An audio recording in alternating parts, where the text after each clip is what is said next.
And Tim was at West Coast Iron all week training, and wearing a tank top and taking photos and posing in the mirror and stuff. And everyone was just like, "Oh my God, this guy's nuts!" Yeah. And but John Jewett looked absolutely spectacular, and John just had, I think, a little too much polish. The posing was a little bit more perfect for his physique. It's all about presenting your physique. And, like a lot of guys, when they do the hands on the hip, most muscular, like John does, I actually don't like it on them. There's a lot of guys that do the hands on hip, and I'm like, you shouldn't do that pose. Yeah. And then John Jewett does it, and it's like his best, most muscular. So he knows exactly how to present his physique.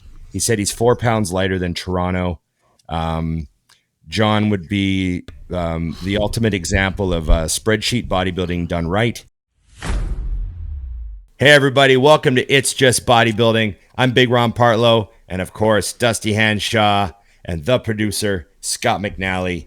Remember to like, share, subscribe, comment, and ring the bell. There you go. And looks like we got special co-host Donna showing up. Yes. What's Donna doing? She's keeping an eye on things. She said that she needed to make sure that we were on our best behavior today, so she's ready to rock. Yeah. We need a female to supervise us once in a while. We get out of hand. Exactly. Remember the Think Big Patreon. Keep a producer homed. Thank you, guys. The price of a cup of coffee. And remember, IamMutant.com, Dusty20, Big Ron 20. Save 20%. Get your all in. Get your mind fuck. Get your ISO surge. And everyone should get on the gear. I mean, Jesus. Right? If you're not on the gear, why are you even bodybuilding? Weights? Yeah. I get my kids on the gear as soon as they can drink fluid. There you go. Gear up. Okay. Gear up. Okay, guys.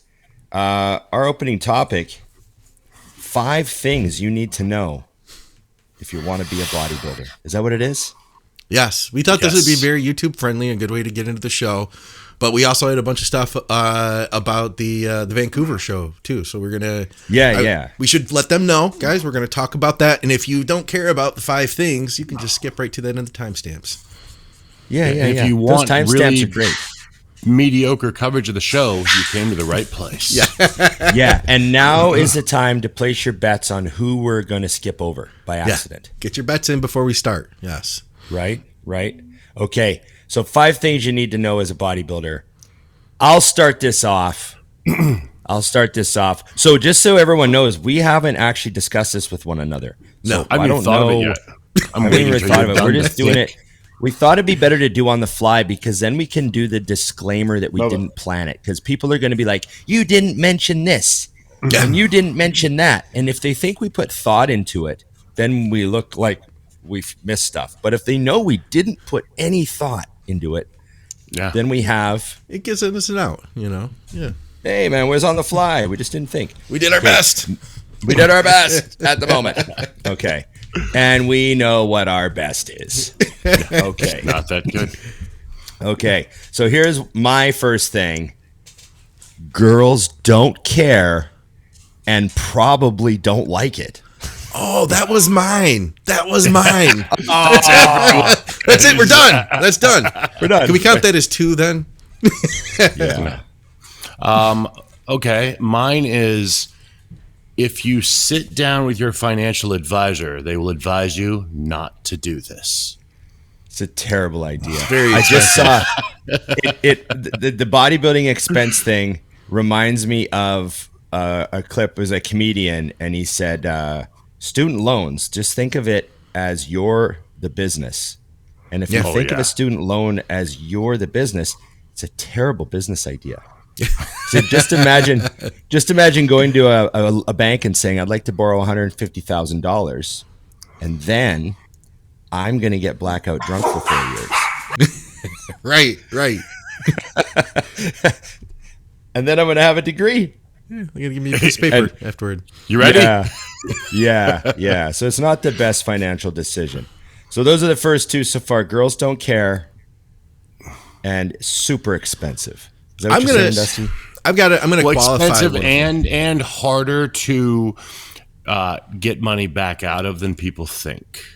That's really the other side of it. Like the expensive things doesn't matter. You know, it's like if somebody tells you, oh, they're $20 million in debt. That sounds awful until they tell you that they own $40 million in properties. And you're like, oh, well, then you're rich. That doesn't mean anything. You know what I'm saying? So I just think that side is actually more important, because I think a lot of people go into debt so that they can turn pro, so they can make a bunch of money. And the only thing that will happen after you turn pro is the MPC card is cheaper than the IFBB card. It actually costs more for your membership. Yeah. Your membership goes up. Yeah. Would you guys have any stories of like wanting to date a girl, but she didn't want to date you because of bodybuilding? I have the opposite, because I was going to qualify that, Ron. Now that you had a muscle groupie. I found this was just my personal experience. The girls that I would have gone after and wanted to date, those weren't the girls that were attracted to me. It was usually older black women or gay dudes. So that could be kind of part B, or it could be another one of the 5 things you should know, that the older black women and gay dudes will come right up to you all day long at the grocery store. I remember, and grab your arms. I remember that, or chest. I've had that. Oh yeah. I've had right that on the chest, right in the elevator in Vegas. I remember this. It was an African American lady, and I'm at a Walmart, and I'm working, and she's standing there. I'm standing there, and she starts talking to her girlfriend. She's like, "Oh yeah, you should see what I'm looking at right now." She's saying this like loud enough for me to. That's amazing. And she's like, how you doing? Right. That's funny. Yeah. I want her to be my personality's hilarious. It's real good. Exactly. You should have absolutely got her information. We'd have her on the show. Super fun to hang out with. Yeah. Oh man. Yeah, I know. I remember girls being like, so you compete? You know, like, are you gonna like be eating all the time? You know, like that sort of thing. They're waiting out when they're gonna go out with you. If we want to go to like an event, are you gonna like have to bring a meal? Like, you know, I remember those days when that was like, you know, it was less common. So they were like, are you one of those guys? You know, I remember those days. Yeah. I feel like now it's like that's the one thing that's reversed, is it's like a badge of honor, because people do it who aren't that serious. It's more like a symbol that you are a bodybuilder. Yeah, it's like the gallon of the water in the early 2000s. Going to Walmart, you're getting one thing, you bring your water, and I'm like, you planning on drinking that when you're in here? What the hell's going on? Leave the gallon of water. I did the fanny pack. I did the fashion. I did all the bodybuilding stuff. I wore do-rags. I did everything bodybuilder. I never carried a gallon jug, not once ever. Oh, that's I just didn't get it. I was like, just have a water bottle. I get it because it just helped me measure my water. How much more water did I need to drink to get to a gallon? I just looked down, and I can tell you how much more I needed to drink. I'm one step away from going back to the gallon jug, because my shaker cups aren't big enough. So I have a bigger bottle that's in the fridge right now, but I don't want to have to get up to go get more water constantly. Dude, you guys have watched me pour from a gallon during the show. I've never stopped. I keep a gallon bottle in the house at all times. I fill it. I mix my Crystal Light. That's mine. Yeah. Don't touch it. Yeah. That's it. Nikki and I have a different bottle. Like, we get them from a different store because I don't want to touch my shit. And, you know, that's that. It's plus it's important because she goes and tries this crappy tea flavor that looks like one of my flavors. You take a big gulp. Oh. But do you ever just pull straight from the jug? Oh yeah. In the morning I'll take it because I find it's easier to not spill. I bring a quarter full gallon every day to the gym because I just toss it on the floor. Listen, no offense, Mutant, but the shaker cups, they leak. It's a real issue for me. Well, when you abuse them, you would. I abuse everything. Oh, Ron is frozen. But look at him. He that's what happens when you try to get mouthy with me. The universe is like, sometimes Ron gets a little thrown when the technical stuff doesn't work out. So he's going to be pissed when he comes back. He's not going to be happy. He's going to be upset. While we have this moment, everyone, we need more questions. Oh, yeah. So if you could fire off a ton of questions in the comments, that'd be great. Ask Ron why his internet sucks. Whatever you'd like. Yeah, anything you like. Mine was actually sucking just a minute ago. Everything was choppy. You look good now. I was just trying to pay attention. Did you see it though? Yeah. Oh no, I didn't. Yeah, 2/3 of the rest of the house came home a second ago and had to get them right off the Wi-Fi. Start downloading stuff. I'm like, knock it off. By the way, Scott, he's back. There we go. Oh, and he's gone. That was so. I'm going to be honest. Did you do that? I did that. Don't tell him. Okay. What is wrong with your internet? I have no idea. I have the same internet I've always had. One of those. And you call in and hang up on us out of nowhere? It's ridiculous. I know. Very disappointing. So last thing I remember was I was accusing Dusty of being an abuser of shaker cups. And that's what happened. The universe stepped in and said, "Shush, knock it off, shut your mouth." We're trying to buy time because we need how many more? Do we need? Well, we need 5. We've done 2. The one thing I wanted to touch on. 2. We're 20 minutes in. We did girls don't care that you're a bodybuilder. No, and probably dislike it. Yeah, and it's super expensive. And Dusty mentioned people like going into debt to try to get a pro card and stuff like that. I got another one. Really not a fan of that. So what's another one? I got another one that you will not be prepared for, which is you are going to put on size. If you're good, you put on size really quickly, and your wardrobe out the window. That's the next. I literally just thought of that too. Damn, I have no original ideas. When I was at my biggest, I was just wearing essentially, I don't know, tarps, Jordan pants. Yeah, and tarps. Just the biggest. Yeah. And the thing is I never wanted to be the guy wearing a medium shirt. And one advantage to being smaller now is I can buy clothes from stores now, and they'll be a little tight in the arms, but overall they don't look terrible.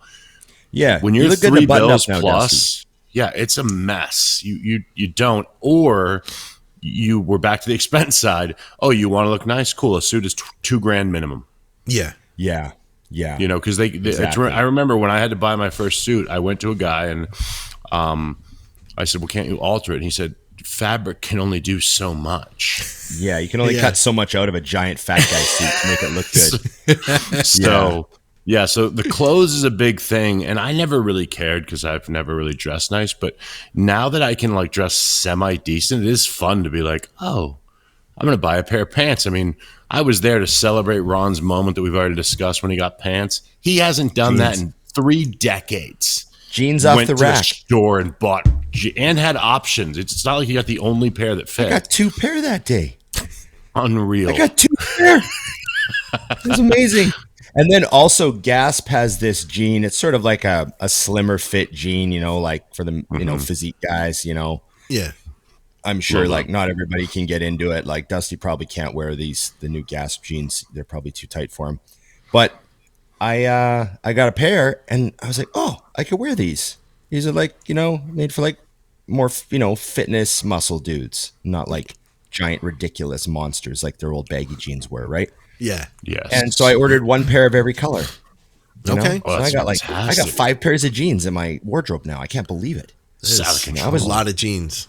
I had a phase in my life where I was running on 2 for ages. Yeah. Yes. Oh yeah. But your life doesn't require jeans. You know what I mean? It's not like you need to wear jeans to work or anything like that. No, but I had a moment on the weekend.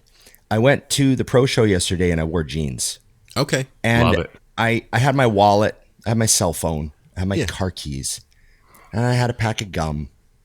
And then I thought I almost need a fanny pack again. You do, yeah. I almost got to go back. I know all the guys are wearing the shoulder bag. I know Dusty has the man bag. Those are cool. I kind of want one. I can't do the man bag. It just feels weird to me. It feels like if I wore a man bag, everyone would be like, "Oh, Ron's got a man bag." I feel like it would be a big deal. Everybody would talk about it. You want to see what I got? This is a gift. This is given to me by my friend armpit VJ. holster? No, this is given to me by my friend VJ. A weapon out of that for sure. You could totally. I watched him do it. Right? No, just a little. That was D-ball. That was D-ball. Okay, we're good. We all know you've been practicing shooting from a seated position. Yes, exactly. We saw it. This is for the audio listeners. It is a Canadian flag fanny pack, which is amazing. That is so good for dog walks. Canadian. That's like something that someone would wear on Canada Day when they go to the park to watch the bands play. Yeah. That's like great. Very Canadian. Is there some irony if you were to carry a weapon in a Canadian fanny pack? They wouldn't expect that coming. That would be amazing. They're like, this guy's not going to do anything. Yeah, absolutely. Canadian, nothing. right through. Yeah. Ooh, I got one. Oh, it's probably my idea. Yeah, probably. Because we've all thought this. You will never be happy with your physique again once you start bodybuilding. You're never going to be big enough. You're never going to get lean enough. Welcome to the beginning of the end of happiness. Yes. You will forever be like, I just can't. I'm not ready. I'm not ready to go shirtless yet. No. I remember in high school, tipping the scales at, a relatively soft 206, 208. Yeah. And putting on a medium shirt and being like, you're welcome. I am here with the guns blazing. Then you're like 285, 10% or under. And you're like, am I ever going to put on any size? Yeah, the only time it happens. Back here. I don't want that to show. Is like you'll see a picture with you and like your friends. And a lot of my friends don't train at all. Oh, yeah. And I'm like, oh. Yeah, I look weird. You look like 3 times their size, and you're like, okay, I still got it for like 1 minute. 1 minute, you're like, I still got it. Then you put that picture down, and you forget. Right. Yeah, but you're right. There's definitely nothing good about your physique ever again. So, I got another one. I got another one that bothered me. I don't know if it bothered you guys, but it bothered me. It annoyed the shit out of me, and then it still happens with my sister a little bit because she just. The family doesn't quite understand, like time has passed and they think you're still doing the exact same things you're doing. Yeah. So my family stopped treating me normally. Like, we're having dinner. Ron, is it okay if we cook chicken? Is chicken on your diet right now? Yeah. My mom asked me that. that every time I was doing some pasta, but I can just put a potato in the microwave if that's okay. I'm fine. Just chicken and pasta me up to the nuts. I'm fine. And my sister still does it. She'll call. She'll be like, "Now we were going to barbecue steaks. I'm assuming you're good with a steak. Is steak on your diet right now?" Yeah, right now. Never. Yeah, right. It will never 50. Go away. Yeah, it's just and that always used to drive me crazy because I sort of had this like, I was like well over 3 bills for so long that there was periods of time where I just wanted to be like everyone else. Yeah. I just want to like blend in. Can we just not talk about what I weigh and how much I eat for a whole dinner? Yeah. It doesn't just have a dinner where it doesn't come up. It just doesn't bother me anymore. Like it just stopped. Yeah. It stopped bothering that stuff. Never. Yeah. My mom still doesn't get it. She asks when we're coming over, like, are you eating carbs right now? No. What vegetables are you eating? Oh, yes. I think I don't know if this really counts as a thing, but more of a PSA because you guys just brought it up. When you first start bodybuilding, it will be the thing you want to talk about. You'll want to tell everyone. It makes me laugh in the gym. I'll hear somebody like, "Yeah, I'm getting ready for a show. I'm eating 6 ounces of this," and I'm like, "No one gives a at all about this." Not one fuck. And then you move forward in time and you're so happy when you can sit down with people that know that the last thing in the world you want to talk about is what you're eating. Like ever again, and truthfully, when you do a lot of online stuff too, you don't want to talk about yourself at all. I'm like, what do you have going on? Tell me about your life. Anything but this, which just led me to another bodybuilding thing that will happen if you're a douche. Which you probably are. The amount of people in bodybuilding who talk about themselves so much and don't even realize it. Oh my God. I go to shows. Nikki lost it last year because we're at the Arizona show coming up. I'm working a booth and somebody walks up And she goes, hey, so and I know who she is. I just did my show. I got second. Right now, what we're working on, my coach said I got to do this, and she did this whole thing. And then she was like, yeah, I'm going to blah, blah, blah, blah, blah, blah. And then she walked off. And I was like, wow. And like, know how you doing. Know who is this woman next to you. By the way, I've seen her online with you. None of that. So as I'm having the conversation with Nikki, we were laughing. A guy walks up and he goes, I don't know if you saw, but I just competed. And it was the same thing. And I just looked at her and she started laughing. So she walked away. And it was like a 5-minute explanation to me about him. And then he left. And I was like, this is what people do. So we'll call this a new rule. Okay. Oh, I love new rules. Let's try to practice some awareness of what is coming out of your mouth as a competitor. Well, just in general as a human being. Maybe as a human being, but especially as a competitor. Because I just spent the weekend at a show, and not necessarily, these things didn't necessarily happen at this show, but they're very common at shows. You'll say to someone like, you'll see someone you kind of know. Like, we kind of know them, like you've seen them around. And you always, of course, guys like us, want to be positive people. Hey, hope your day went good. How things go for you, and the appropriate answer is something short and sweet. Like, yeah, it went pretty good.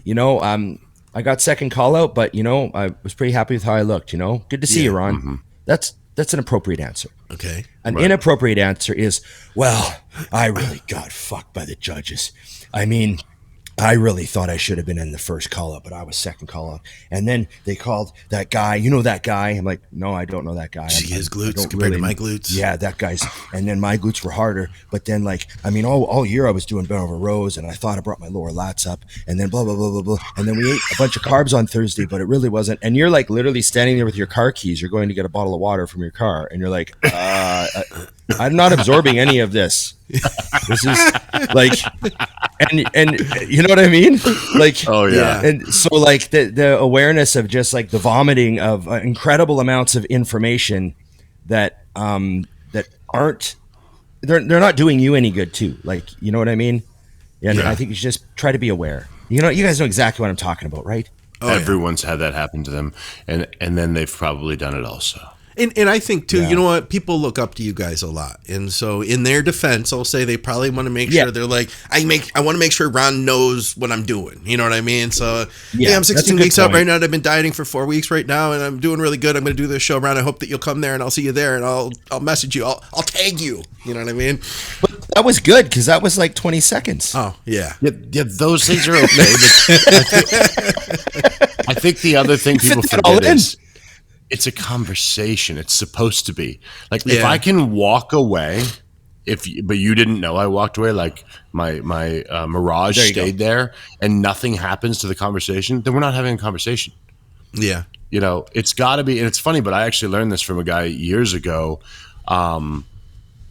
Because he would do it all the time. We'd be talking and I'd be like, oh, tell me about work. And he would tell me, and then he'd immediately switch it to me. And then I would answer. And then finally I got to know him. I go, why do you always do that? He goes, because no one does it. Yeah.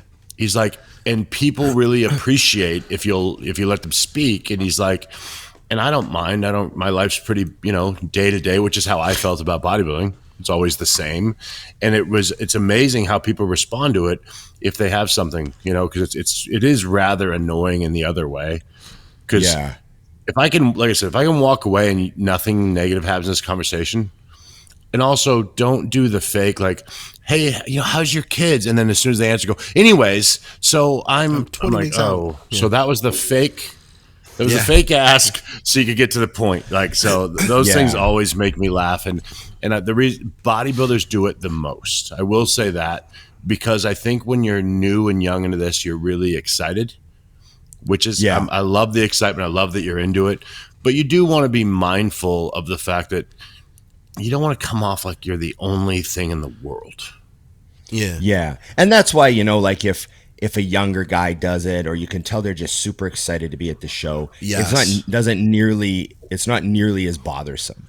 You know what I mean? Like, there's context to all of this, right?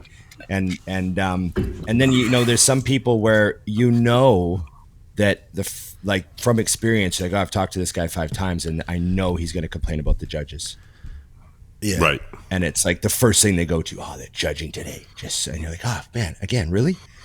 You know, every show, it's the judges.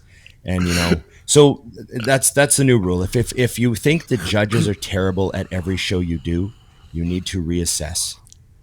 That's like, wow. We had like, this was like 7 out of, we did 5 things you need to know as a bodybuilder. Yeah, I don't even know. But we ended up with like 7. There was like bonus editions. It was also classic us too. We didn't really finish a topic. We just blended. Derailed we went higher. We're in another world. We did like 7. Yeah. So yeah. I'll still put 5. And then they'll feel like they got something extra. You know? You'll love this, Ron. So I'm at Muscle Factory. You know the setup where right up front is the doorway. You know the table, which is the counter, and then they had for the longest time like a pull-up bar. And so I'm in there one day and I'm just stretching on the pull-up bar, getting my lat open. I'm getting ready to start when this guy walks in and I go, "Hey, bro, how you doing?" Right? What's the answer to how you doing, Ron? What's the answer? Fucking great, man. Good to see you. Well, to be honest, man. You're in for it. About a year and a half ago when... And so this is, and I'm like stretching. His first sentence was about a year and a half ago, and you're like, "Oh no."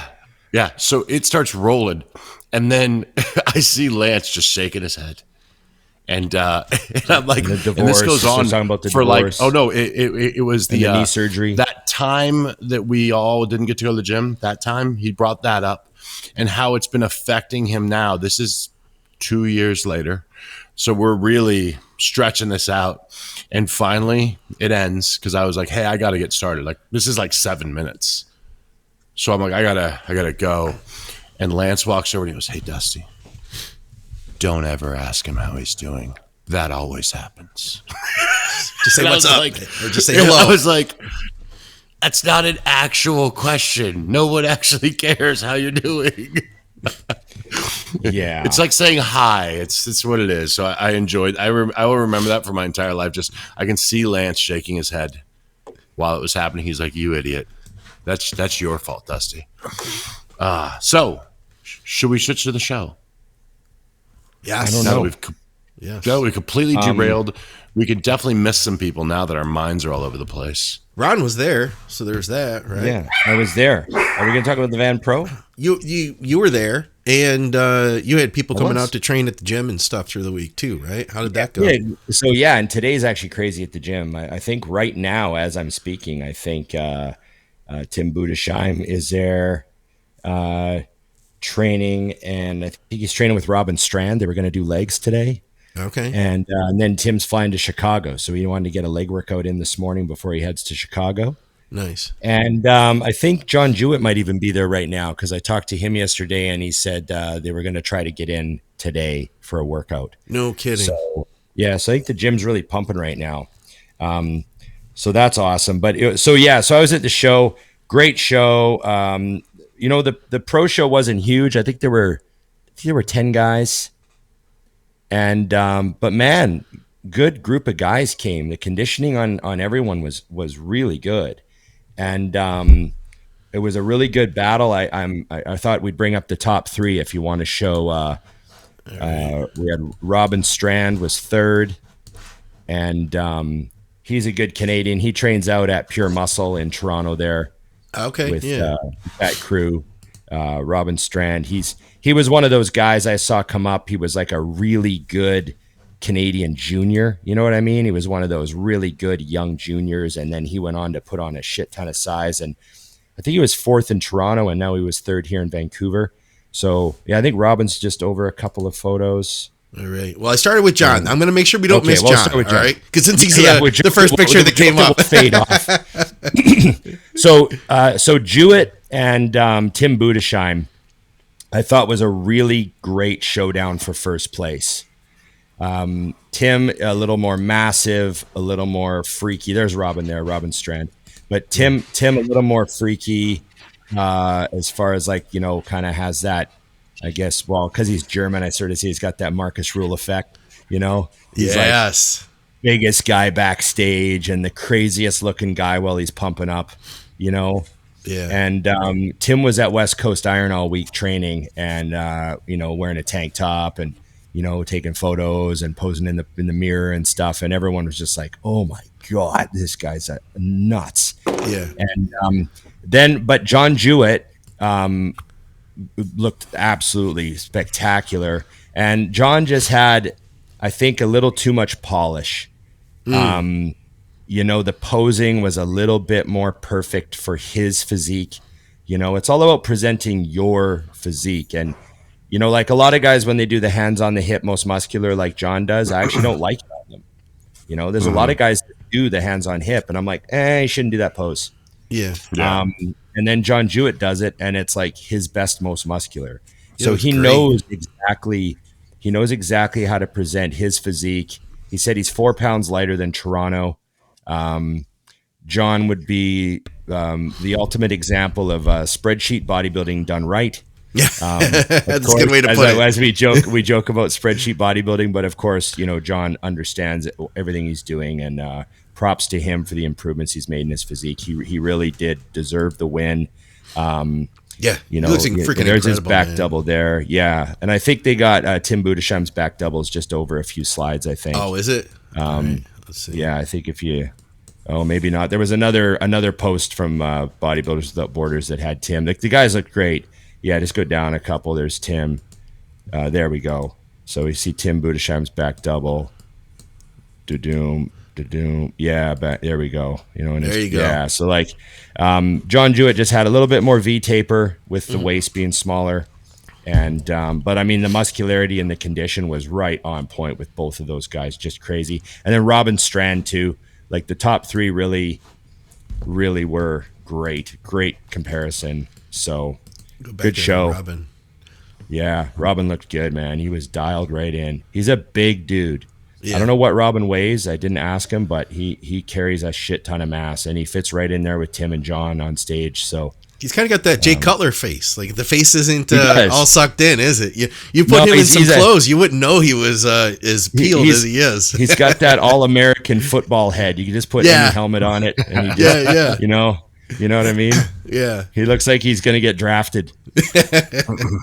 He's young enough to still look like he's going to get drafted. You know what I mean? I was going to ask that. How young is he? He looks young.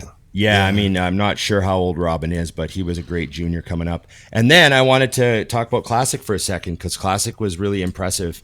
I think there was 8 guys showed up, but very proud of Kellen Wilson, who won. Oh, that's not the right show. That's the Euro Muscle. Okay, give me a second then. Where are we at here? Yeah, we should have done it. We should have left down it. One. There we go. There we go. Could have gotten annihilated. There we go. So there's Kellen Wilson. So Kellen's from the Vancouver area here. He trains at West Coast Iron a lot. He trains at a couple different gyms because he's all over the city, but he trains at West Coast a lot. And we've all seen Kellen come up from when he was an amateur.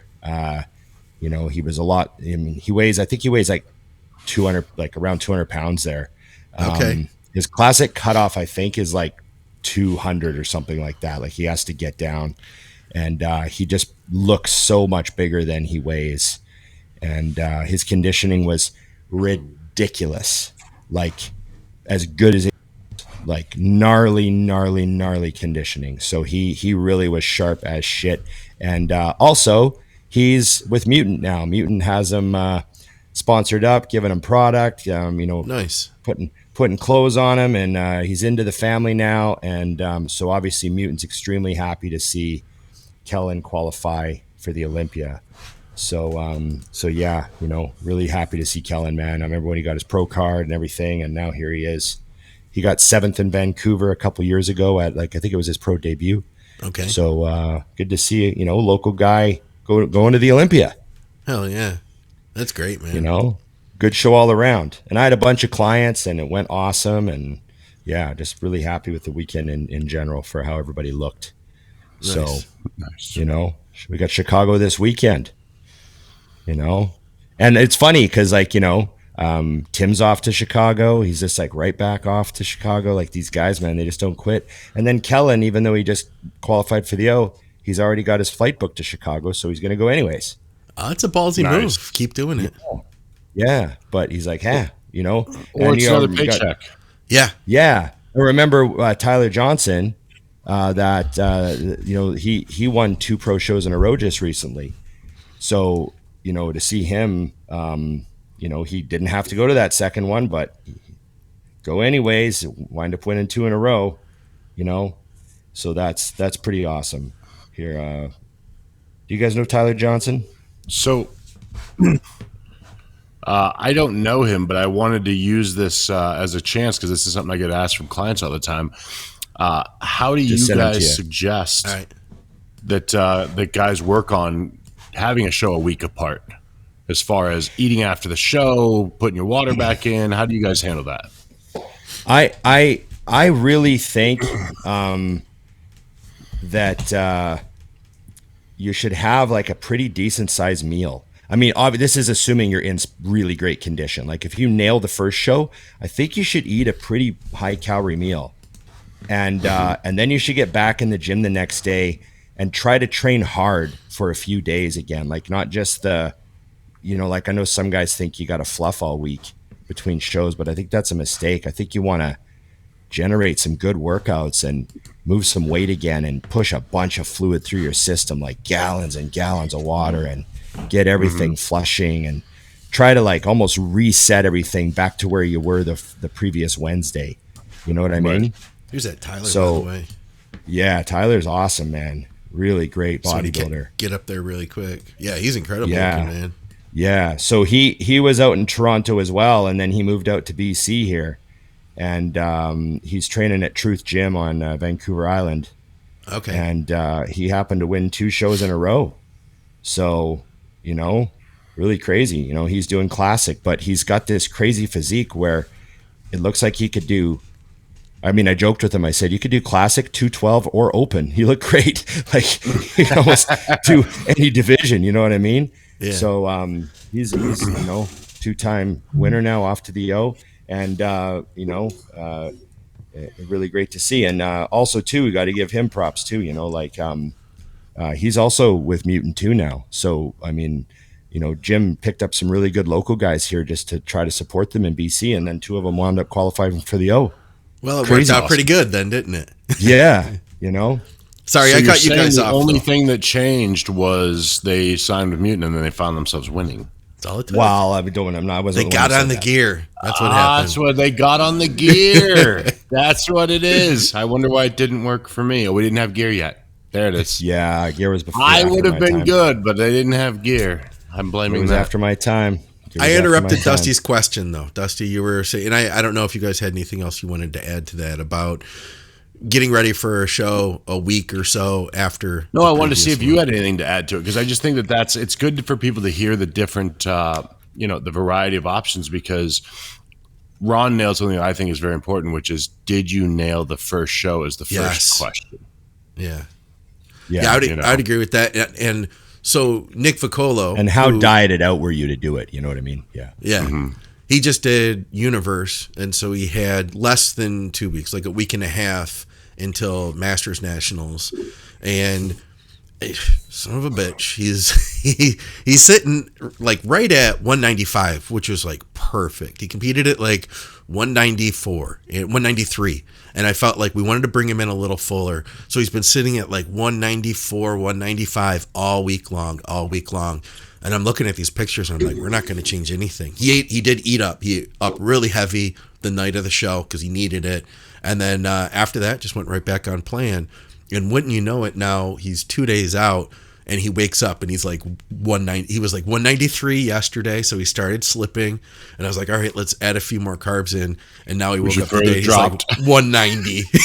Yep. It's like we couldn't just ride it 2 more days. So he's going to be eating Five Guys tonight with some fries, and I absolutely guarantee you that he's going to be like 195 somewhere in there tomorrow, and then we're just going to cruise on in. But yeah, that's his very specific situation. Yeah, that's definitely not for everybody, but that is the worst scenario when you're watching. Like when I feed them more, it's just going to be like adding a log to a fire. Yeah. Yeah, he started slipping. I'm going to see if I can pull his picture up here. I was opening up my WhatsApp. He was looking nuts. So this I know there's a lot of times where people think, okay, I got to show in 6 days, and I got to just right back on the diet, and then they wind up like a little flat at the second show. And there's that fine balance, Yeah. Let's see if I can find his back shot here. Okay, so this was at 193.5, I think. Just sitting there, like, we're not going to do anything to water. He just needs to be like just a little bit fuller than that. That's all we freaking need. But we're not even going to touch water for this one. We're just going to he's just drinking as regular, and we're going to do that into the show, Yeah.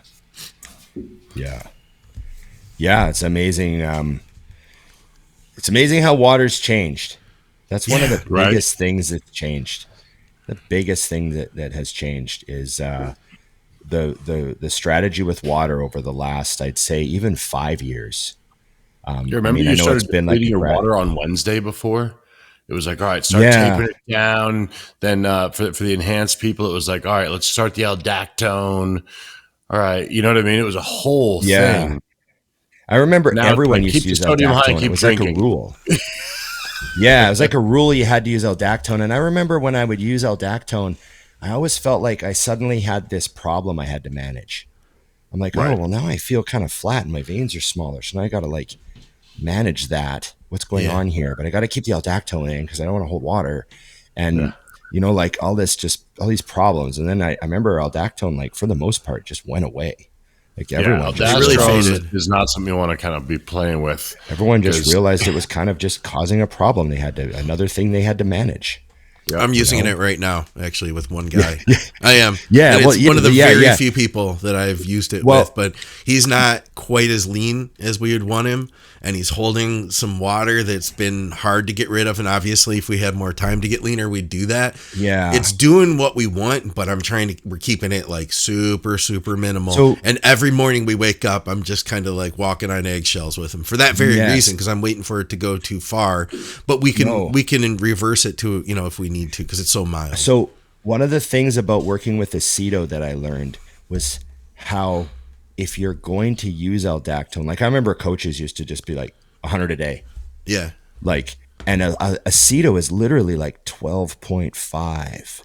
Yeah. Yep. Like just to manage like a little bit. And I was like, oh, this is like a really, really this is like a small knob to turn this particular item. You know what I mean?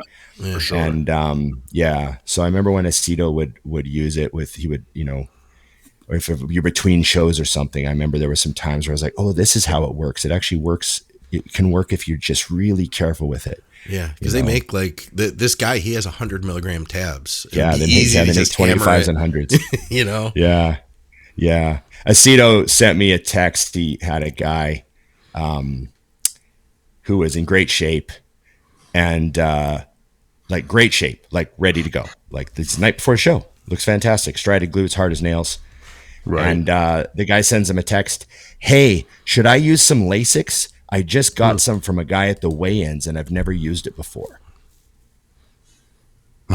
And he sends me this text and I go, oh my God, if I was trying to send you like a joke text about diuretics, it might be that would be pretty much the best joke text I could send you.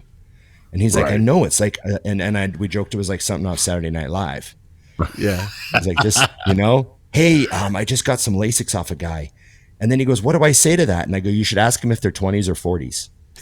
Just throw it in. Can't hurt anything. And then go, no. And he's like, oh God, and then it's just like, so some of these guys, like no matter how good they look, they could still just like lose it the night before the show. And you got to keep them on the rails. Mm-hmm. Had you guys ever used Lasix before back in the day? No, I remember guys around me would use injectable Lasix. Yeah. Like I remember one guy was at the weigh-ins and he weighed in like, 235 or something. And then the next day he showed up and he was sucked in, like his face was just gone. And I was like, whoa, what did you do? And he goes, oh, I use injectable Lasix night before a show. And he's like, I weighed in 235. I weigh 222 today. Did it work for him? Did he look good? Yeah, well, he looked really hard, but he was like, it was the old days of that kind of the flatter look. Yeah. Right. So, it wasn't like he had a full look or big round look or anything like that. So, like, it was just kind of that era when, conditioning was all they cared about. And, like, guys wouldn't even think of fullness. Like, Yeah. I remember back in the days when, like, fullness was like, people would even say the day of the show, who cares if you're full? You're going to be shredded. Like, I even remember those days. Mm-hmm. So, a mentality shift. I feel like, how you said, like, water's changed. I think across the board, more people at even the state level are coming in peeled now more than they used to. And I think part of it's like people are dieting longer. Maybe that's one of the positive side effects of, how we complain, like people aren't doing good off seasons where they're actually like putting on a lot of size. They're also, maybe they're staying in shape so that they don't have to diet as hard or whatever. But yeah, it seems like more people are like, you're seeing more like shredded glutes at the state level than it used to be. Yeah. I'm not saying that's across the board, like everyone, but I don't know. It used to be like a guarantee. You could get peeled like that. And that's the way I could do well. Is like, I just get leaner than everybody. And then I guarantee that I'm going to do okay. You know what I mean? Yeah. No, it's like, there's going to be other people that show up like that too. Yeah. Here, I'll be right back. Give me 1 minute. You guys can talk amongst yourselves. Dusty, what's up? I don't know. Let's get some more things going with Ron. Maybe hang up on him or something. Yeah. We won't tell him about that. I'm so excited for that to come out. We're going to leave that on and just, because he watches them. So he'll see it and be like, those bastards. Yeah, I went to go like open it and I just hit the X button and just boop, there you go. Bye. I do that sometimes if somebody calls me because I don't really get phone calls very often. Yeah. So I always like freak out and I just say no. I just decline them. I'm like, oh. Send a voicemail. I didn't mean to hang up on that particular person. Actually, Aceto is the only person that calls me without a text and I answer every time. So... And then if like Tommy were to call me without a text, then I would know it's probably an emergency. Yeah, there'd be something really wrong. Because he knows better. So like anybody who's a close friend, if they called me first, but if Chris calls, like when we were on our vacation, Chris called me and I just picked up the phone. Yeah. And we just started talking like it was nothing. And I had to call him back. Something happened. And he goes, where are you? Are you in Europe? And I was like, no, I'm on vacation. He goes, ow. And then we just kept talking like it was nothing. Yeah. So Dave Kalick used to call me like that. He was the only person. It just, my phone's ringing. It's Dave. And at first you'd think like, oh my God, what's wrong, Dave? And he'd be like, hey, how you been? What's going on? Chris doesn't do that. Ron will tell you this. The best thing about Chris is you answer the phone and you go, hey, Chris. He goes, as soon as he answers, he goes, you know what drives me crazy? When you're talking to a guy and you're in, the conversation begins. You just get rid of that stuff and you just dive straight in. Hey, I was just telling Scott how if Chris calls you, when you answer the phone and say hello, the conversation begins. He doesn't say hi. Yeah. It just starts. He's like, so I'm at the bank right now, and this guy walks up to me, and you're like, oh, here we go. Yeah. He sent me some great texts this weekend. Yeah. He said, I'm starting an emergency bodybuilding 911 line. Maybe you can record a few samples to play on your show. Help me come up with some ideas. And then his examples were 911 bodybuilding. Are you in a safe place? Yes, I'm in a Hilton hotel in Vancouver. What's your bodybuilding emergency? I used 40 milligrams of Lasix for 3 days. I dropped 10 pounds and I'm a flat. Okay, 2 cans of apple pie filling, 15 units of insulin, 300 mils of black coffee to help digest. That's crazy. 911 bodybuilding emergency. I carved my bikini client on 500 carbs and I think she spilled over. You're screwed. Tell her to have 4 dirty martinis and give her $300 back on her prep and tell her she has a body no one can figure out. I love that anytime you read something that Chris writes, even if he writes it to you, you read it to yourself in his voice. It's just what you do. Yeah. I love the line, tell her she has a body no one can figure out. Because, that's what people do when they go from coach to coach to coach to coach. Just no one can figure me out. Yeah. No one can. My body's just, it's a mystery. My human physiology just doesn't match up with 99.9% of other human beings. Yeah. And it turns out you just need to not eat carbs for a while and do some cardio. Yeah. Usually. Not always, but sometimes that's the case. And then he sent me another new rule that I'll read. I am not your doctor or furniture specialist. I don't tell my mattress salesman how many carbs or how much Tren I use. And he said, for example, Hey, Chris, my shoulder hurts when I'm sleeping on my side. My mattress is only 4 to 5 years old. It's a pillow top. I think I slept better in college with a cheaper mattress. Not sure if I should try sleeping in a different position. Should I get a new mattress? What do you think? Oh, man. Chris is like, how am I equipped to answer this question? You know? I think it does happen, though. There's some sort of a connection because I don't know if they mean to do it. It's flattery, really. It's flattery. Yeah. They think you can solve every single problem they have. Yeah. We get that, though. I mean, and Nikki will always laugh because I'll get that on like the Q&A. There'll be like questions. And she's like, why would anyone ask you about a relationship? Aside from me, you freaking burned everything to the ground in your entire life. And I'm like, because I have experience of burning them to the ground. Yeah. They used my answer to do the opposite. Yeah. Right. Well, that's actually it's like asking a guy who had no calves and got calves, how he should train calves, right? You had terrible failed relationships, and then you got a good one. So maybe you're the perfect guy to There ask. It is. That's a very valid point. Yeah, that's good. Well, it's not right, but it's still funny. Yeah. I've even had this option too, which, and not even from clients. This is from like people. They're like, so I was talking to my doctor and he said that I should do this. What do you think, Dusty? And I'm like, well, as I look back at my illustrious education of high school, here's what I think. I mean, what? Right. You literally just asked a doctor what to do in a medical condition situation. I'm thinking in my head, what can I type here that's going to make me medically liable for some sort of lawsuit after I tell them to not listen to their doctor? You know what I mean? Whatever you don't listen to the guy that's got a $1 million degree. Just listen to Dusty because you know what he knows.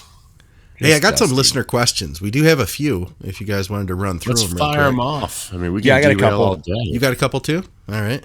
Yeah. And by the way, I wanted to say to everybody, guys, we could definitely use questions. So definitely load us up with questions, comments, ideas, all that stuff. Anything you've got, we'll get them on the show.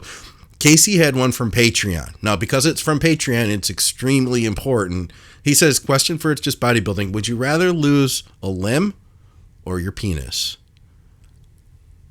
And he says, you don't get to pick which limb. He says, if you pick limb, how many would have to be in jeopardy before you pick penis? Wow.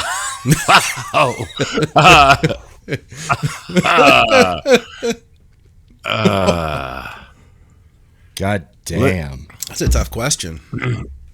I'm afraid to say it out loud because I believe in like things coming back to me. So I'm just gonna sit here quietly and tell him I really would be very protective of my penis. Is all I'm gonna say. Is this now? Are you taking a leg off below the knee or at the hip? He said limb, so I'm thinking. I think it's the whole thing. I think it's the whole thing. I mean, yeah. The thing is if you leave my hormone levels and take away that, I'm going to jail. There's going to be problems there. Like, it's not good. It's a mean question is my answer. Yeah. Damn. Yeah. I have no answer. I can't answer that question. I'll say that. I answered without answering. You heard me. I just can't say it for safety purposes. Ron, you don't have to Ron answer. Is still, he's stuck in it. He's stuck in it. Yes. I started. I'm thinking. What just can remember I do if I lose an arm? Emily will still love you without an arm. You lose the other. She out. She out. I mean, she's gone. Yeah, that's a problem. I'd go with a limb, and I'd just take my chances. Like if I lose a leg, I guess I'm going to be the best guitar player I can possibly be. Yeah. If you take an arm, I'll play the drums like the guy from Def Leppard. We wouldn't even notice on the podcast right now. Yeah, look at us. Right Boom. Yeah. I think too with the advances in like Neuralink and robotics and stuff. Yeah. I could maybe sign up for some kind of experimental program, or maybe I could live some kind of futuristic cyborg life. Yeah. But I don't think the penis is really being researched at the cyborg level right now. Well, no, because the people who chop it off are doing it on purpose these days. They're not wanting it back. They're wanting it. Yeah, there's not a lot of research going into that. All right. Yeah. How about this one? He says, question for the show. I'm building a small commercial gym in my garage for myself. It doesn't sound that small because he says, I have enough room for about 15 to 20 machines.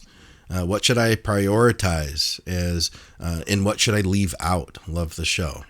Wait. Sidebar before this starts. Watch the newest Mutant on a Mission, Braden's Gym. Yes. Oh, yeah, that's your answer. That's your answer right there, isn't it? I watched that. Ron, I don't consume anything, but I actually do watch Mutant on a Mission. And that was one of my favorite episodes because of how it started. He starts with a squat rack.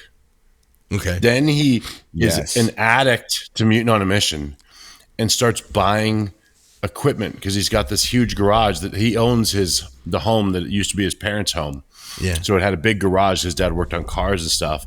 And he just got addicted to the game of buying equipment. Which happens. It's a fact. I've been there myself.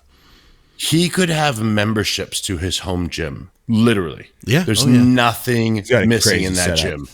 Yeah. And it's awesome. So there were a bunch of people that messaged me. They're like, hey, you said that was your first home gym, but Dennis Wolf's was your first I saw that comment. Yeah. And I was like, yeah, I get that. But, Dennis Wolf's was almost like a home training facility that was dropped in his backyard by Jim 80. Yeah. And it wasn't the same as the guy that goes to, auctions and buys pieces for $300 and hauled it in. This is hauled it in himself. Dennis wasn't moving anything. He just said out of Dennis here. Was like, oh, the truck is here. Yeah. But these guys do I have to open the fence or can they do it themselves? That sounds like yeah. Dennis said he had that cement pad poured. That was his job. Okay. Yeah. So yeah, but that episode was great. I'm really enjoying the feedback on that because a lot of people are just like, oh wow, I'm so motivated to step up my game. You know what I mean? Yeah. It really is space. The ultimate home gym. It really is. Yeah. Pretty crazy. So everybody go check out the latest Mutant on a Mission at the Compound. Comment twice I did. Yeah, comment twice like Scott and let us know what you think. Yeah. So to answer the question, though, sorry, because I've derailed and we're not answering. I think you have to decide. I mean, it sounds like it has a great space, so it doesn't really matter. But I look at footprints now with equipment is one of the most important things. And then ask yourself, are you willing to go to the gym for anything? Or are you trying to make sure you can get it all done in your home gym? Because there are pieces that I really enjoy in a gym. And it, like a prime, what's it called? Extreme row or whatever. I love that. I'm not buying that for my home gym. I'll just do a barbell row. Right. You know what I mean? Things like that. I don't, I'm not putting a Rogers pendulum squat in my home gym that I could put 17 of different pieces in that place. Yeah. But that's how I would assess it. Cause if and when I ever do a home gym, I'll never go to a gym again. So it would be the same thing. I'm like, what can I fit in this spot? Yeah. And what am I willing to sacrifice? Cause I think there's certain things that you could I really am a believer. You need one of those. I love those small cables. We're on the ones that are closer together. Yeah, because the double stack. They're so versatile. You can Absolutely. You get one of those and you're set. Yes, huge, huge piece. A double cable stack is huge. Yeah. I think a good question is, are you one option is to build your gym out so that you can do everything but legs. Yep. Right. And you go to the gym for legs. And then the other option is are you going to do legs at your home gym? Because if you're going to do legs at your home gym, then leg equipment is going to need to take up a certain amount of space because you need equipment for legs more than anything else. Which for me is 75% of my gym is legs, exactly. Really. Yeah, because you got dumbbells and stuff you can use on upper body. And so that's a really important question. So, get that sorted out first. That also brings in how many plates you need. Yeah. Yeah. Do you have a leg plates press? ain't cheap. Yeah, plates ain't cheap. So some guys, they take that approach. They're like, you know what? I don't have a lot of room. I'm going to set up a great gym with a bunch of great and then I'll just do legs at the gym once a week. I'll go on Saturday and train at, the gym by my house, and I'll do legs there. It's fun, So they do that, and it's on purpose, and that's totally fine. And then if they are stuck, they can still squat that day and do stiff leg deadlifts, and they're fine, Yeah. But that's a question you got to ask yourself. So sort out legs first, make your decisions there, and then build from there. Agreed. All right. Oh, this one was just a comment real quick here. We talked about cream of rice. This is from a few episodes ago. And I never thought about this. He said, rather than buying cream of rice, I'd put regular rice in a food processor and make it on my own. You guys ever think? I never even thought about doing that. I know a guy that uses a coffee grinder. Yeah. Yeah. He just blends it up in a coffee grinder, like one dose at a time, So he just weighs his rice out like it's cream of rice and just turns it into powder and cooks it up from there. With cream of rice, like from brand to brand, it's all about some brands are ground into a finer dust and some grounds are a little more coarse.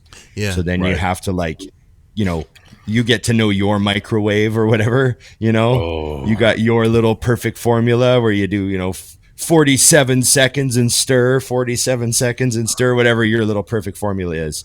So as long as you just figure it out, and if you change brands or you get a new microwave or something, it always throws it off for a little while. That's what I find with cream of rice. Yep. This one I think was Patreon as well. Is it necessary to conventional barbell squat more than 405 pounds for bodybuilding purposes? I just feel that 5 plates plus becomes too risky. Or am I just being a big wuss? Well, I mean, statistically, if you're looking, just think of all the great bodybuilders in history, not all of them squatted 5 plates for reps. Yep. I mean, look at some of the guys with amazing physiques. Phil Heath, if you watch his training videos, he goes to 4 plates and he does I think he's doing not even going all the way down. He's kind of got a 2/3 rep on the squats. He's trying not to sink them for maybe, who knows, maybe that's just where he feels his quads most or whatever. But Phil Heath is using 4 plates for high, sets of 15 to 20 in his video, I think. So I don't want to say it's necessary to do anything really. There's not anything you have to do. I did go up to 5 plates for reps at my strongest. I felt like that was just something that I was driven to do. I felt like to be a true beast, I had to do that. I was probably not correct. I probably didn't have to, but I did that for several years there for a while. Put 5 plates on my back a lot. I don't know if it necessarily made me any better of a bodybuilder, but mentally it was extremely challenging. I was going to say that you don't have to do anything. There's I remind the clients all the time, there's no lift that cannot be replaced with something else. You don't have to, but I think you have to ask yourself, what do you like to do? Because I love bodybuilding because I love to kill it in the gym. So if you said to me, okay, to keep it safe, Dusty, you're not going over 405 on the squat. You know what my brain goes? I wonder if I can do that for 30. So it immediately becomes unsafe again. You got to be mindful of those things, because if you're driven that way, it's exactly how you think. That's my first, even now when I'm starting to deadlift and stuff again, I'm all right, I'm not going to go below a rep range. So how many reps can I get for this? Yeah. So it really depends on you, is kind of my point of, as if you can really protect yourself, or if you're just too down to protect like me. And I've seen some guys, you can always, my form with 5 plates was 5 plate friendly. I had the bar pretty low. I was dropping it down onto my lower traps, and I was training to train heavy. I could have gone, if I went back in time, I might put the bar higher on my neck, and I might change my stance, and I might wind up only using 4 plates for my heaviest sets. Trying to be more quad biased, as we say now, and all that sort of stuff. I've known guys. I've talked before about, there was one guy I knew who had the craziest quads. He was a small guy with a real small bird frame, tiny skeleton. I think he was a middleweight bodybuilder. And, did some of the craziest quad sweep I've ever seen in my life with thick, huge, ridiculous teardrops. I remember his quads just used to blow my mind. And he squatted 225 for reps. And he used to laugh. He's like, oh, yeah, man, I don't know, you guys squat so heavy, man. I don't feel that in my legs. And he would put 225 on and like sit down nice and slow, super deep, and then drive it up. And looking back, his form was awesome. Right. And you just think, fuck, something to be learned from his mechanics, There's I was going to add freak out. One more thing is also because we've all experienced this when you're at your strongest. You post a video back in the day squatting whatever. I'm not going to say a number, but a lot. To where people go, that much weight is dangerous. And then you go to their page and they're squatting 185 and it looks extremely dangerous. Because for them, that 185 pounds is really heavy. I think that's the one thing people definitely have to understand is, first and foremost, like Ron said, are you feeling it in the muscle you intend? If so, how's it moving? Because 5 plates for me when I was at my peak in squatting was not heavy. Like right. I could bang through that, like it just bam, bam, bam, like a piston, no problem.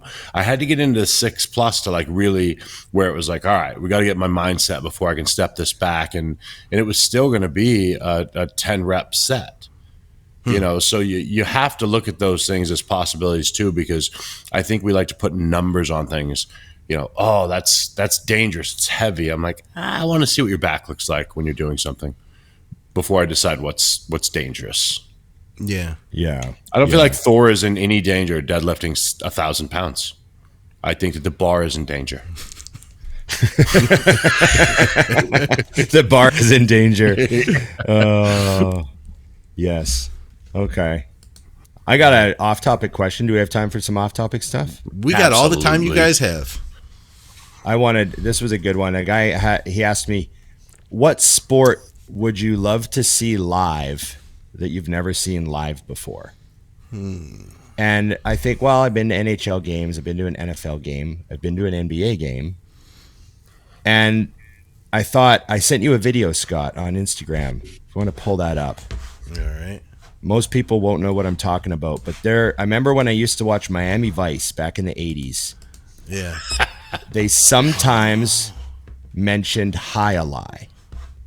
Oh, yeah. It's played in, I don't know much about it. I think it's a Caribbean sport, or it's played in Florida. Yeah. And it is just, and now that ball is rock hard and it's wooden, I believe, or extremely firm. Whew. And if you get hit with it, it can really, like, you do not want to take a shot to the face. It can. And these guys are whipping it. It's going extremely fast, like way over 100 miles an hour when it comes out of that scoop. Yeah. And I guess one of the cool things about Highlight is it's a real, like everyone's betting. There's a real like crazy, almost like at the racetrack, there's like a crazy betting thing going on. Okay. So right. Everybody in the crowd, I guess when you go to a Highlight match, because I've got some friends that went to one, they said there's like, obviously like lots of gangsters there and shady characters, and there's a lot of cash getting dished out and a lot of bets going on, and people winning and losing a lot of money on these games. Yeah. And I always just wanted to go to a Highlight game, and I've been to Florida twice, and I thought both times I was like, I want to go to a Highlight. And I remember one time I mentioned it to a guy while I was there, and he's like, Highlight, you want to go to one of those? I was like, yeah, because I could take you. He's like, they're pretty crazy. You know, and I so next time I go to Florida, I want to go see a Highlight game. I don't know. What do you guys? What would you guys? Leave it to Ron to know a game I've never even heard of. Yeah. I remember seeing that, and that's where I saw it too. Was Miami Vice. I remember Vice, that. Yeah. I think there was even like credits. There is, and I think there was an episode too where like somebody played it. Do you remember that? Yep. Yeah. That's the thing is, unlike Ron, I'm not an encyclopedia. I only know the things that I know, which means I go to them. Yeah. I guess if I had to say something, but I wouldn't want to go, but I think the only thing I've never been to is the same as everyone else, which is a WNBA game, because no one goes. But I don't know. I mean, do people that go to cricket like get out of hand? I mean, I like to go watch people. Is kind of my thing, because for example, you go see, as they call it in the UK, football. You go see football in Europe or something. Have you? But that would be. I haven't seen in Europe, but that's what I mean. Like if you want to people watch, that would be wild. Yeah. Because I wonder too, like when you think about those games, for example, and obviously they are very serious, but like I'll go to SEC football games here, and it never fails that I have some moron sitting next to me yelling at the game, at the players, "Why aren't you throwing it?" And I'm thinking, you can't do what he's doing. Shut the fuck up. He's not throwing because there's no one to throw to. Like it blows my mind. And I always look at Nikki and I'm like, why does this always happen? I have to sit by this guy everywhere we go. He's always here, So I would like to go because the only thing is I imagine like it's almost dangerous. Like I saw at the game yesterday that people were like sneaking into the stadium through the vents. Wow. To watch. That's crazy. Huh. I'm like, there's nothing I want to see bad enough to sneak through some vents, but you couldn't fit through vents, Scott, Dusty. Come on. You win. That's what I want to do. I would like to go to a real game over there, a football game, and just see how crazy it is. But I'm definitely wearing the appropriate team jersey so I don't get killed. Yeah. I know they still divide the crowd. Like, think about that for safety. Did you hear Matt Damon's story about? He was in South America. I can't remember who his wife is. She might be Brazilian or Chilean or Argentinian. I don't remember. She's hot. Go ahead. Yeah, I bet she's hot. But Matt Damon was telling a story about he was in, I believe it was South America, seeing her family, and he said, "I'd like to go to a game." And the dad got real serious, and he was like, "You want to go to a game?" And he was like, "Yeah." And he goes, "Okay. Men only." Men only. And he goes, "Really?" And he's like, "Yeah."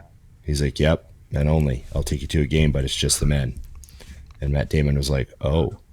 And they went, and he said it was extremely intense. The crowd is like divided. Like you sit where your team's fans are. You do not mingle. Wow.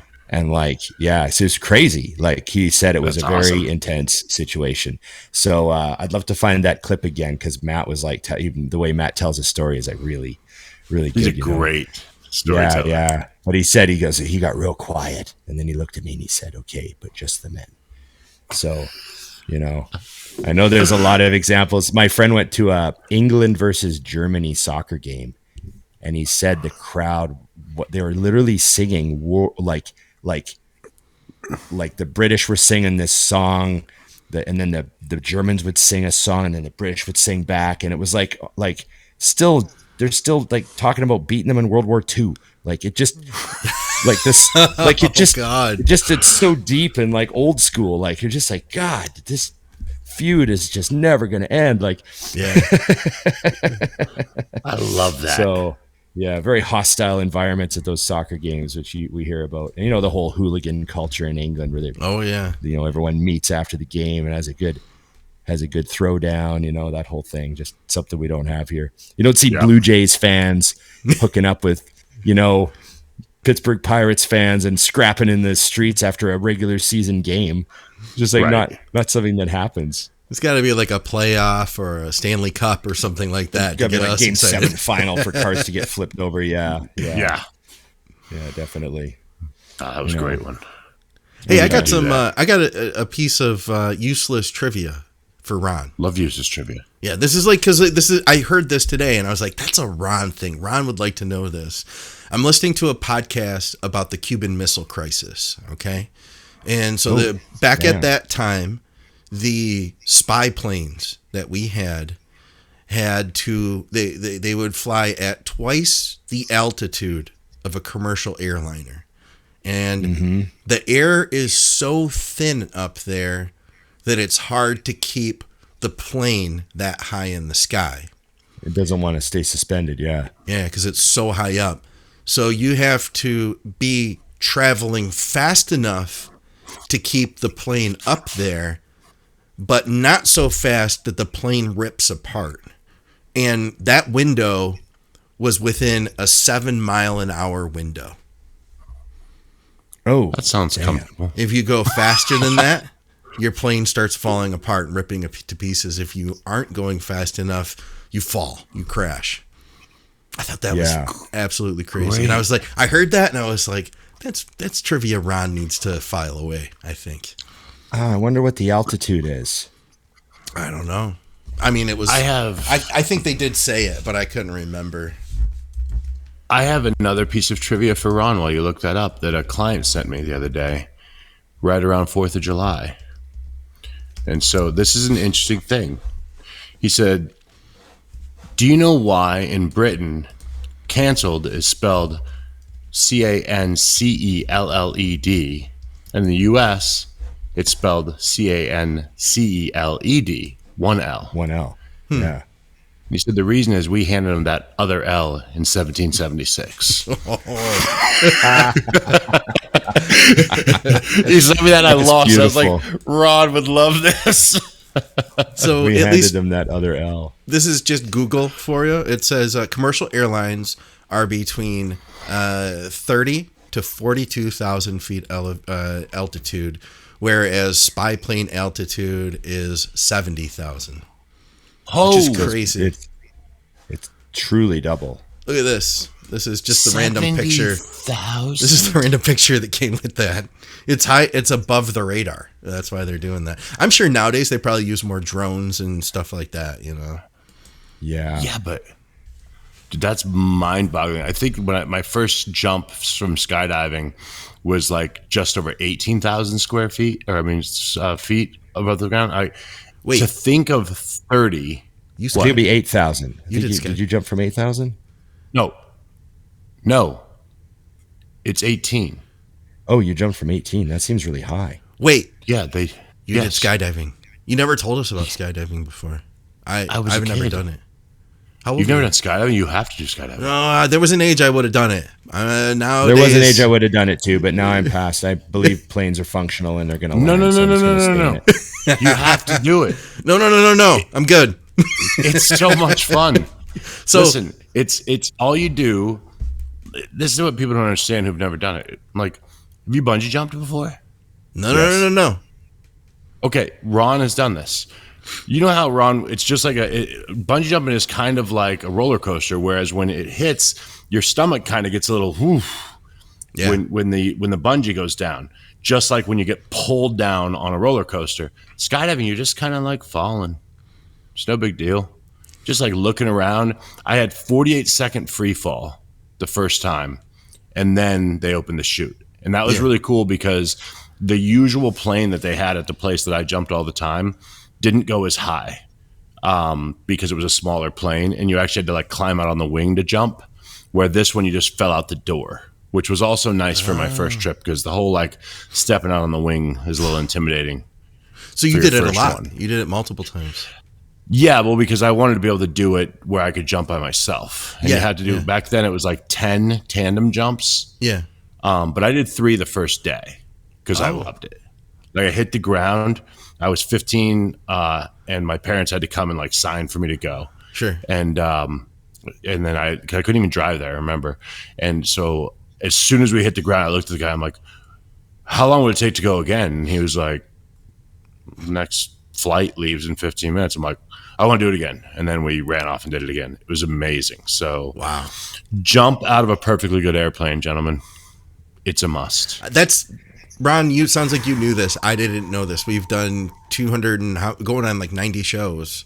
And Dusty's never brought this up until today. Yeah, well, I know there's a list. Years ago. There's a list of things that Dusty has done with his life that you just don't talk about. that I would not do with my life. He doesn't talk about since I got involved. I like to just compartmentalize the whole lot of that stuff and just not really bring it up. But here we are, me trying to get you to do it also. It's suitable for the show, but it kind of got boxed up with the rest. Put away. Get this away over here real quick. Yeah, good stuff. Yeah, I didn't mean to do it. Just something I had to do.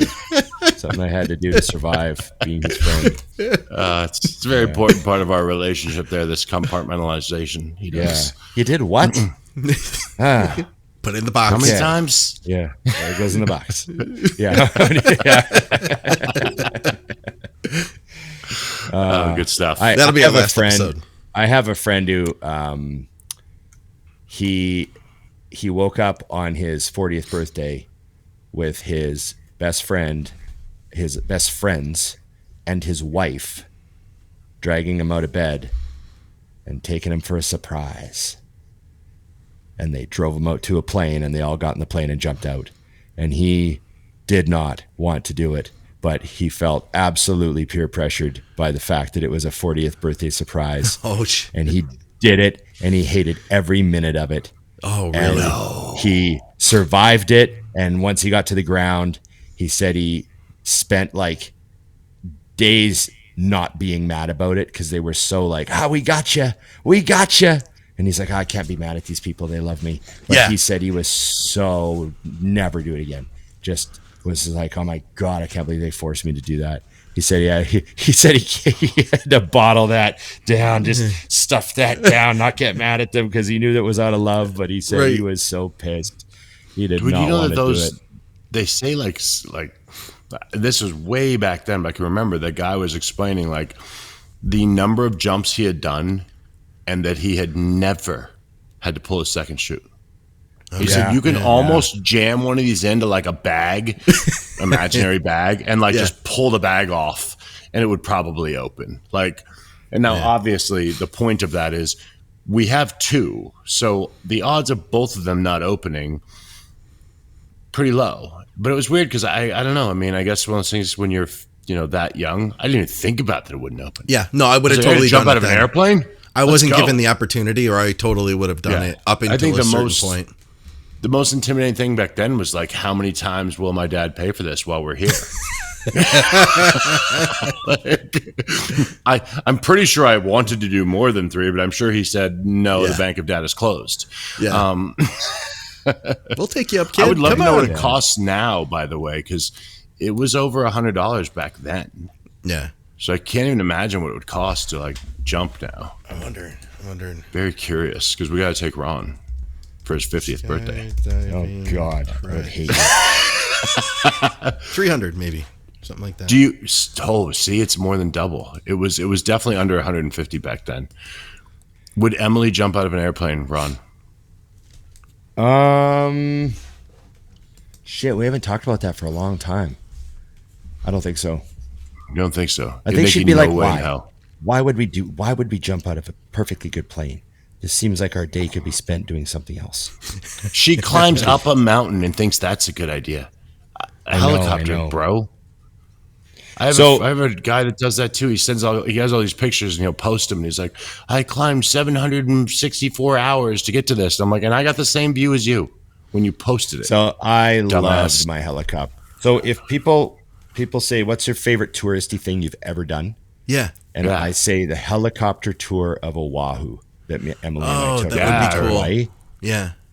I always loved helicopters as a kid. Like I even fantasized as a kid about being a helicopter pilot when I was young. And like, I just loved helicopters. And we did a door off, no door, sitting right on the edge. Yeah. Tour of Oahu. And it's still, I just think that was some of the best money I ever spent. I think it was $375 American each. Mm-hmm. So it was like an $800 day, Yeah. Worth every penny. I remember doing it and just being like, that was the best part of my whole trip to Hawaii was that fucking helicopter ride. It was just a complete blast. I loved it. That How long was it? Yeah. It was. How long was it? It was like easily over an hour. Like, okay. We were up there a while. We did like a lap around the whole island, except there's a chunk of the island they can't fly over because it's military. Mm-hmm. So they kind of cut across this one spot. And then you come down when they cut across that one spot, you come down to Pearl Harbor, and all of a sudden you're above Pearl Harbor. No. And there's like you can see the sunk ships under the water. Like you can see the battleships and the destroyers like deep under the water because you're up so high, and the memorials and everything. And flying back over the airfields and the pineapple fields and the beaches and the area where all the rich people live. He's pointing. He's like, that's Jackie Chan's house. That's Bruce Willis's house. You know, that's James Cameron's house right there. You know, he's like pointing at all the houses on the edges of the cliffs and just gorgeous, you know. And it was funny. Like I went and I just wore a t-shirt. Yeah. And he's like, you're going to need a hoodie, man.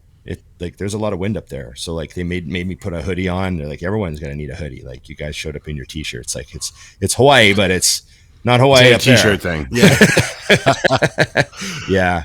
Yeah. It was crazy. So I'm all about that stuff. That was cool. You know, door off, buckled in nice and tight, you know. So, I back that. Okay. Awesome. Okay. Do we have anything else? I think that was it. I did pull this picture that one of our listeners, I would give them a little bit of credit. This is it. The post literally just got bumped back up in the Facebook group. This is for our video people.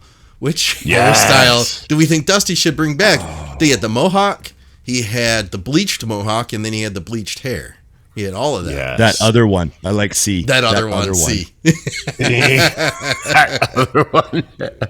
I like to remind, this is actually funny because the girls were What year was this, about, Dusty? What years were these? Let's see yours first. 10 junior nationals is the top, 10 with the bleached mohawk, and then 11 with the whatever was left of my hair before I had to shave it off.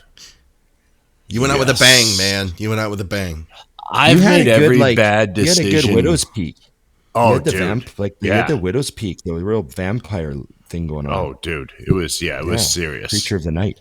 Yeah, not a. I tried to make every bad decision possible, and that actually is in my box of things I don't look at. And then we just put it on the show. There you go. No, I enjoyed that though because I was just telling the girls that because they were like, "Oh, this guy, I know he's got this weird piercing." I'm like, "Let's discuss some of the things you two have done, and then we'll discuss the things I've done." Yeah, everyone. If you don't have regrets of things like that, you haven't lived. You know, I wish that the worst thing I had in my stuff was the mohawk, but the things I was doing while I had the mohawk were probably a bigger problem. Yeah. In the box. Bro, I just caught that. In the box. Yeah, it took around a second. He's like, oh, those things. Yeah. He remembers the 2010 box. Yeah. Absolutely. I'm trying to think of the worst hairstyle I ever had. I think it was my bleach blonde hair with my black goatee, which would have been like circa 98, like Big Papa Pump era. Oh, wow. You know Did you guys, I used to have the wave where you like combed up where your part would be, and then it like waved over to the side when I was like a little kid. And I looked at that and I was like, Mom, why would you let me do that? Why on earth? And she's like, oh, all the boys were doing it. It's so cute. I'm like, no, it wasn't. Yeah.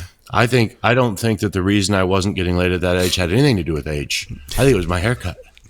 Here. I think it was blocking. This is... No. I'm frozen. Everything's frozen. They're back. Can I text Scott a picture? Yeah. Sounds like I think that your internet slowed down for a minute there with that. Let me see. That was irritating. I'm not getting it yet. Oh, there it is. There it is. I got it. I want to see this. Come on, internet. So this is Emily's most hated thing I've ever done.